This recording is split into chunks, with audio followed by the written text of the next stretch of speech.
va reprendre nos travaux, les travaux de la commission 2 sur le thème sécurité globale.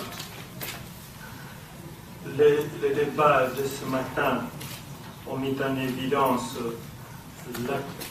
une communion d'intérêts et de défis qui pourrait relier les trois continents riverains de l'Atlantique, l'Afrique, l'Europe et les Amériques, et l'idée que ça fait du sens de penser le bassin atlantique dans son ensemble, c'est parler des questions de développement, mais c'est aussi parler des questions de sécurité. La commission 1 va s'occuper des questions de commerce, investissement et compétitivité. Et ici, dans cette commission, nous allons parler surtout des questions de sécurité. Parce que les deux choses sont quand même liées, et je demande à tous les participants que nous fassions ensemble l'exercice de nous concentrer sur la problématique de la sécurité.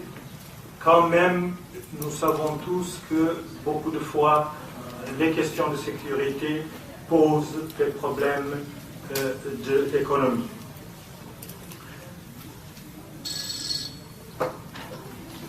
Naturellement que les exigences de la sécurité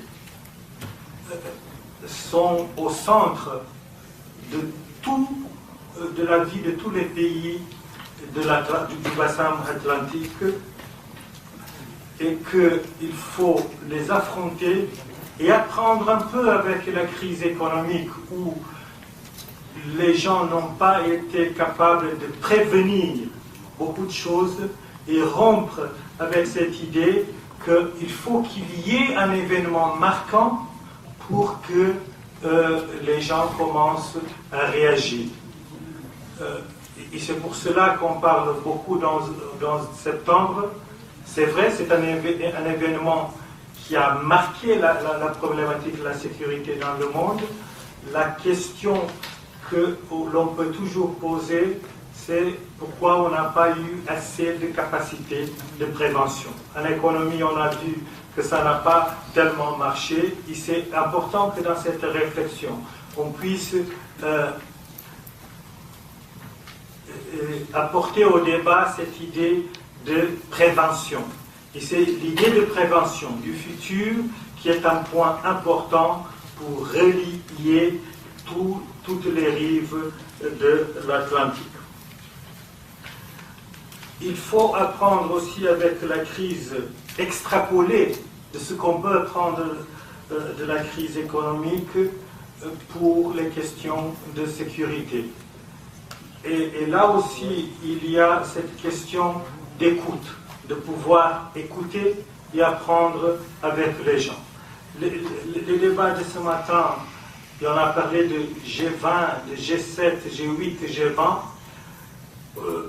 pour souligner l'importance des pays émergents. Et je pense que c'est très important pour l'économie et c'est très important aussi pour la sécurité. En même temps que je pense que dans le domaine de la sécurité, il faut pouvoir aller dans l'analyse des situations au-delà de ce que les pays représentent en termes de PIB. Les menaces majeures du monde actuel ne viennent pas des États.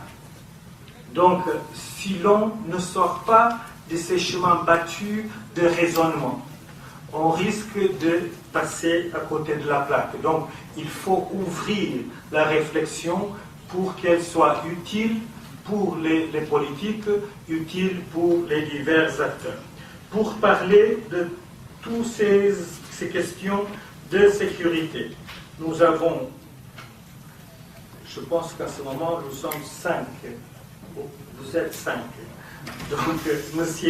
Jean Dufourcq, qui est le directeur de recherche de l'École militaire de Paris, France, Monsieur Louis Gauthier, délégué national du Parti socialiste aux questions stratégiques, France toujours, Monsieur Juan Antonio Mateo Sisu, qui est l'ancien ambassadeur du Mexique, Madame Claire Spencer, qui est du Chatham House, Royaume-Uni, et finalement M.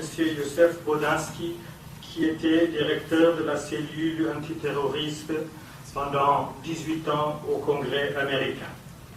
Je vais immédiatement passer la parole à M. Jean Dufourcq, mais la parole va être passée par la suite avec ce critère de donner la parole de façon alternée en fonction de la réalité linguistique des uns et des autres. Donc je passe la parole à M. Jean Dufourcq. Merci, monsieur.